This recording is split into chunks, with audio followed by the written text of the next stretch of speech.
334º dia. Ezequiel 39. A derrota de Gog. O Senhor Deus disse: Homem mortal, profetize contra Gog, o principal governador das nações de Meseque e Tubal, e diga-lhe que estou contra ele. Eu o farei virar para outra direção e o guiarei do norte distante até que chegue às montanhas de Israel. Aí arrancarei o arco da mão esquerda dele e as flechas da mão direita. Gog e o seu exército e as nações que estão do lado dele cairão mortos nas montanhas de Israel. E eu deixarei que os seus corpos sejam comidos por todas as aves e animais ferozes. Eles cairão mortos em campo aberto. Sou eu, o Senhor Deus, quem está falando. Começarei um incêndio na terra de Magog e no litoral, onde o povo vive seguro, e todos ficarão sabendo que eu sou o Senhor. Farei com que o meu povo de Israel conheça o meu santo nome, e nunca mais deixarei que o meu nome seja profanado. Então as nações ficarão sabendo que eu, o Senhor, sou o Deus Santo de Israel. O Senhor Deus disse: o dia do qual eu falei vai chegar mesmo. O povo que vive nas cidades de Israel sairá e se ajuntará às armas abandonadas para fazer fogo com elas. E durante 7 anos acenderão fogo com os escudos, arcos, flechas, porretes e lanças. Não terão de ajuntar lenha nos campos, nem de cortar árvores na floresta, pois terão as armas abandonadas para queimar. Eles roubarão e tirarão as coisas daqueles que os roubaram, e tiraram as coisas, suas coisas. O Senhor Deus está falando. O sepultamento de Gog. O Senhor disse: quando tudo isso acontecer, darei a Gog um lugar onde ele será sepultado em Israel, no Vale dos Viajantes, a leste do Mar Morto. Essa sepultura fará parar os que passarem por ali. Gog e todo o seu exército serão sepultados ali, e o vale será chamado de Vale do Exército de Gog. Os israelitas levarão 7 meses para sepultar todos os mortos e purificar de novo a terra. Todos na terra de Israel ajudarão a sepultá-los, e por causa disso receberão homenagens no dia da minha vitória. Sou eu, o Senhor Deus, quem está falando. Depois de passarem esses 7 meses, serão escolhidos homens encarregados de andarem pelo país, a fim de achar e sepultar os corpos que ficaram no chão. Assim, eles deixarão a terra pura, andarão pelo país, e toda vez que encontrarem um osso humano, porão um sinal ao lado, até que os coveiros cheguem e sepultem o osso no vale do exército de Gog. Haverá ali perto uma cidade que terá o nome desse exército, e assim a terra ficará pura de novo. O Senhor Deus me disse o seguinte: homem mortal, chame todas as aves e animais, para que venham de toda parte e comam o sacrifício que estou preparando para eles. Será uma grande festa nas montanhas de Israel, onde as aves e os animais poderão comer carne e beber sangue. Eles comerão a carne dos soldados e beberão o sangue dos governadores da terra. Todos esses governadores serão mortos como se fossem carneirinhos, bodes ou bois gordos. Quando eu matar essa gente, como se fossem sacrifícios, as aves e os animais comerão gordura até não quererem mais, e beberão sangue até ficarem bêbados. Sentados à minha mesa, eles comerão à vontade a carne dos cavalos e dos seus cavalheiros, dos soldados e dos guerreiros. Eu, o Senhor Deus, estou falando. Um novo começo para Israel. O Senhor disse: eu vou deixar que as nações vejam a minha glória e mostrarei como uso o meu poder para realizar os meus atos de justiça. Daquele dia em diante, os israelitas ficarão sabendo que eu sou o Senhor seu Deus. E as nações ficarão sabendo que os israelitas foram levados presos para fora do seu país por causa dos pecados que cometeram contra mim. Eu me afastei deles e deixei que os seus inimigos os derrotassem e os matassem na guerra. Eu os trarei de acordo com o que as suas ações nojentas e as suas maldades mereciam, e me afastei deles. O Senhor Deus disse: agora terei misericórdia dos descendentes de Jacó, que são o povo de Israel, e farei com que prosperem de novo, e protegerei o meu santo nome. Quando estiverem outra vez vivendo em segurança na sua própria terra, sem ninguém para ameaçá-los, aí serão capazes de esquecer a desgraça em que caíram por terem me traído. Para mostrar a muitas nações que eu sou santo, eu os trarei de volta de todos os países onde os seus inimigos vivem. Então o meu povo ficará sabendo que eu sou o Senhor seu Deus, pois os levei presos para fora do seu país, e agora os ajuntei e trouxe de volta, sem deixar nenhum deles longe da sua própria terra. Derramarei o meu espírito sobre o povo de Israel, e nunca mais me afastarei deles. Eu, o Senhor Deus, falei. Ezequiel 40. Ezequiel é levado a Jerusalém.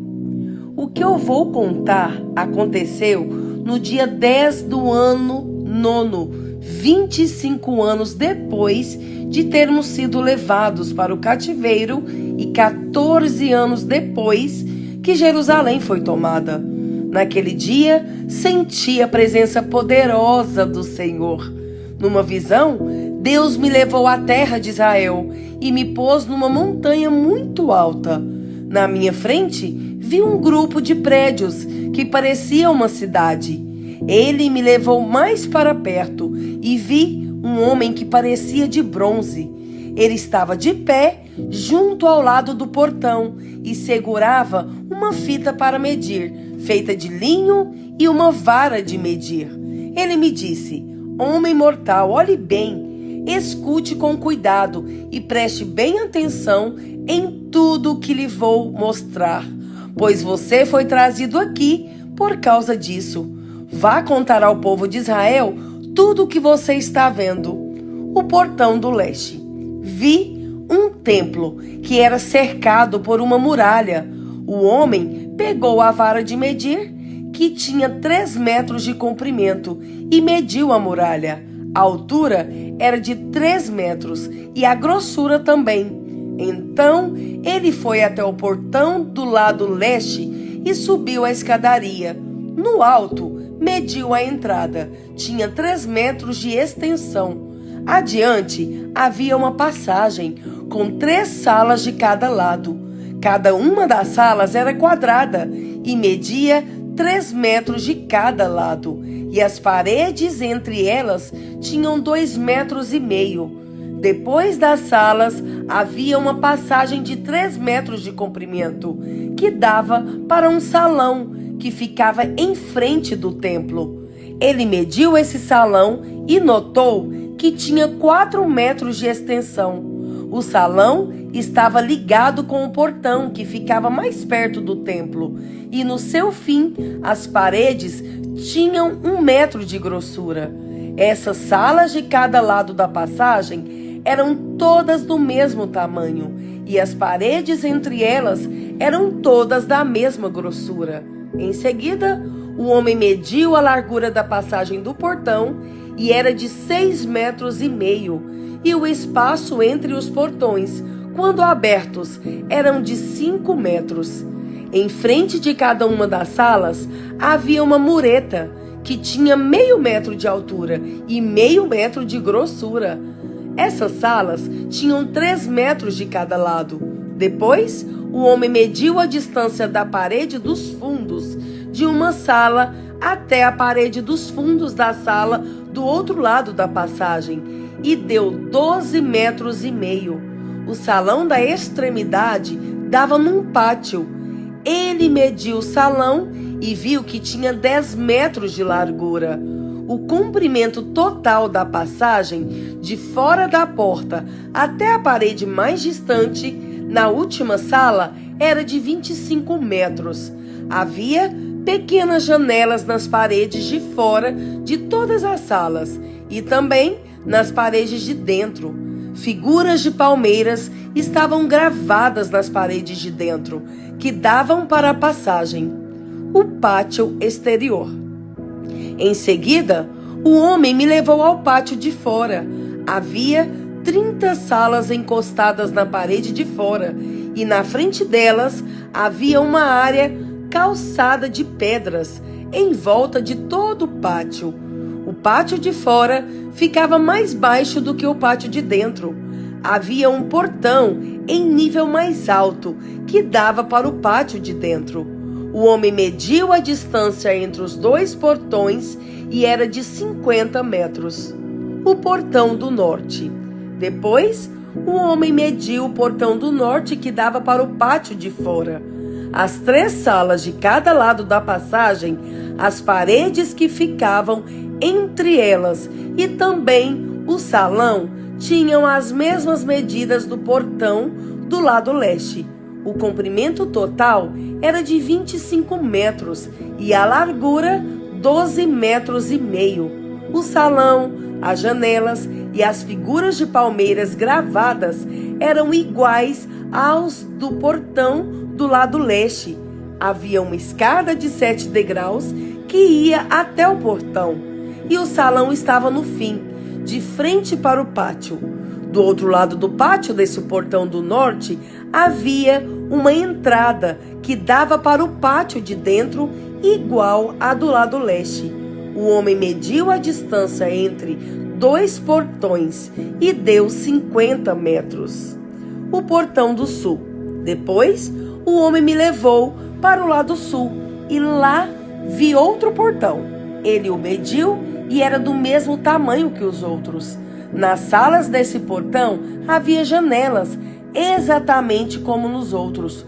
O comprimento total era de 25 metros e a largura 12,5 metros. Havia uma escada de 7 degraus que ia até o portão, e o seu salão também estava no fim, de frente para o pátio.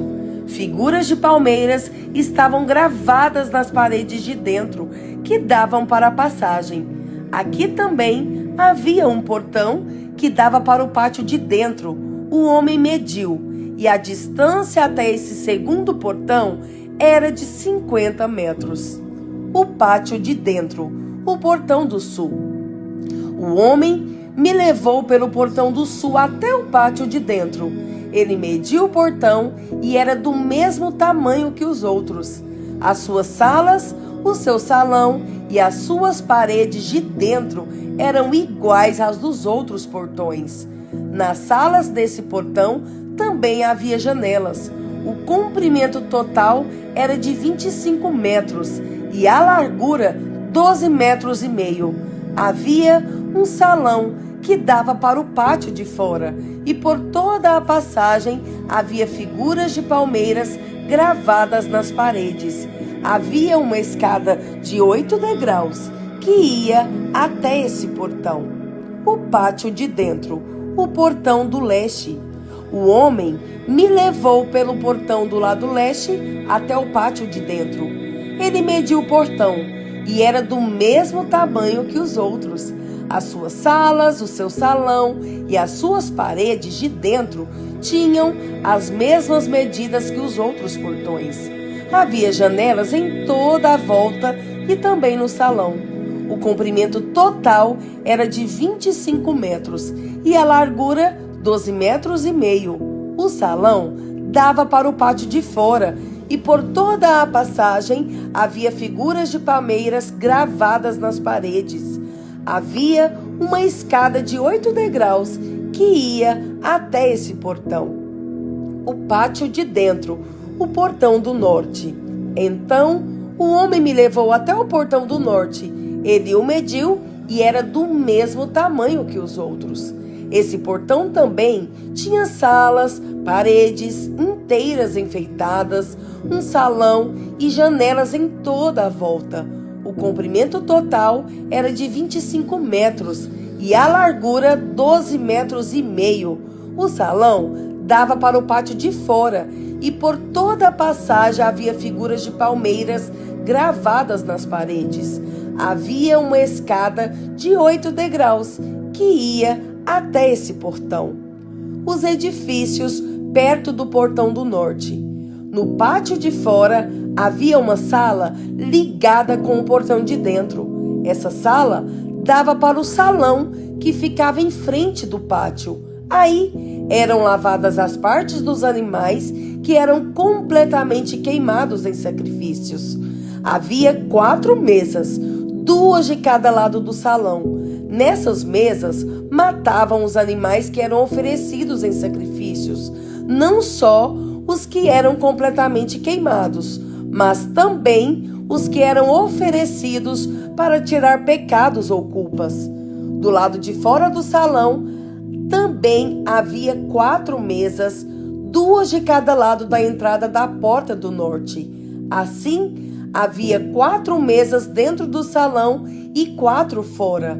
Ao todo, 8 mesas, sobre as quais eram mortos os animais oferecidos em sacrifícios. As 4 mesas, em cima das quais se preparavam os animais que iam ser completamente queimados, eram de pedra cortada. Tinham meio metro de altura e 75 centímetros, tanto de comprimento como de largura. Sobre essas mesas eram colocados todos os instrumentos usados para matar os animais que iam ser oferecidos em sacrifício. Em volta das mesas havia abas de 7 centímetros e meio de largura. A carne que ia ser oferecida em sacrifício era colocada em cima das mesas. Então ele me levou para o pátio de dentro, onde havia 2 salas. Uma com frente para o sul, ficava ao lado do portão do norte. A outra, com frente para o norte, ficava ao lado do portão do sul. O homem me disse que a sala com frente para o sul era para os sacerdotes que trabalhavam no templo, e a sala com frente para o norte era para os sacerdotes que faziam serviço no altar. Todos os sacerdotes eram descendentes de Zadok, que era da tribo de Levi. Só eles tinham o direito de entrar na presença do Senhor para servi-lo. O pátio de dentro e o templo. O homem mediu o pátio de dentro. Era quadrado, tendo 50 metros de lado. Na frente do templo havia um altar. O homem me levou até o salão de entrada do templo. Ele mediu a passagem da entrada e tinha 2 metros e meio de comprimento por 7 de largura. E nos 2 lados havia muros de 1,5 metro de grossura. O salão de entrada tinha 10 metros de comprimento por 6 de largura. E havia degraus para subir até lá. Havia 2 colunas, uma de cada lado da entrada. 2 Pedro 1. Saudação. Eu, Simão Pedro, servo e apóstolo de Jesus Cristo, escrevo esta carta a vocês, que por causa da bondade do nosso Deus e Salvador Jesus Cristo, receberam uma fé tão preciosa como a nossa. Que a graça e a paz estejam com vocês e aumentem cada vez mais por meio do conhecimento que vocês têm de Deus e de Jesus, o nosso Senhor. Deus chama e escolhe. O poder de Deus nos tem dado tudo o que precisamos para viver uma vida que agrada a Ele, por meio do conhecimento que temos daquele que nos chamou para tomar parte na sua própria glória e bondade. Desse modo, Ele nos tem dado os maravilhosos e preciosos dons que prometeu. Ele fez isso para que, por meio desses dons, nós escapássemos da imoralidade que os maus desejos trouxeram a este mundo e pudéssemos tomar parte na sua natureza divina. Por isso mesmo, façam todo o possível para juntar a bondade à fé que vocês têm. À bondade, juntem o conhecimento, e ao conhecimento, o domínio próprio. Ao domínio próprio, juntem a perseverança, e à perseverança, a devoção a Deus. A essa devoção, juntem a amizade cristã, e à amizade cristã, juntem o amor, pois são essas as qualidades que vocês precisam ter. Se vocês as tiverem e fizerem com que elas aumentem, serão cada vez mais ativos e produzirão muita coisa boa como resultado do conhecimento que vocês têm do nosso Senhor Jesus Cristo. Mas quem não tem essas coisas é como um cego, ou como alguém que enxerga pouco e esqueceu que foi purificado dos seus pecados passados. Portanto, meus irmãos, procurem ficar cada vez mais firmes na certeza de que Deus os chamou e escolheu. Se vocês fizerem isso, jamais abandonarão a fé e assim receberão todo o direito de entrar no reino eterno do nosso Senhor e Salvador Jesus Cristo.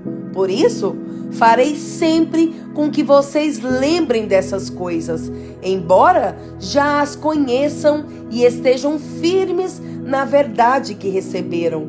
Penso que, enquanto eu viver, é justo que faça com que vocês lembrem dessas coisas, pois sei que logo terei de deixar este corpo mortal, como o nosso Senhor Jesus Cristo me disse claramente. Portanto, farei tudo o que puder para que depois da minha morte vocês lembrem sempre dessas coisas, testemunhas da glória de Cristo. Nós não estávamos contando coisas inventadas quando anunciamos a vocês a vinda poderosa do nosso Senhor Jesus Cristo, pois com nossos próprios olhos nós vimos a sua grandeza. Nós estávamos lá quando Deus, o Pai, lhe deu honra e glória. Ele ouviu a voz da suprema glória dizer: "Este é o meu filho querido, que me dá muita alegria." Nós mesmos ouvimos essa voz, que veio do céu, quando estávamos com o Senhor Jesus no Monte Sagrado. Assim, temos mais confiança ainda na mensagem anunciada pelos profetas. Vocês fazem bem em prestar atenção nessa mensagem, pois ela é como uma luz que brilha em lugar escuro, até que o dia amanheça e a luz da estrada da manhã brilhe no coração de vocês.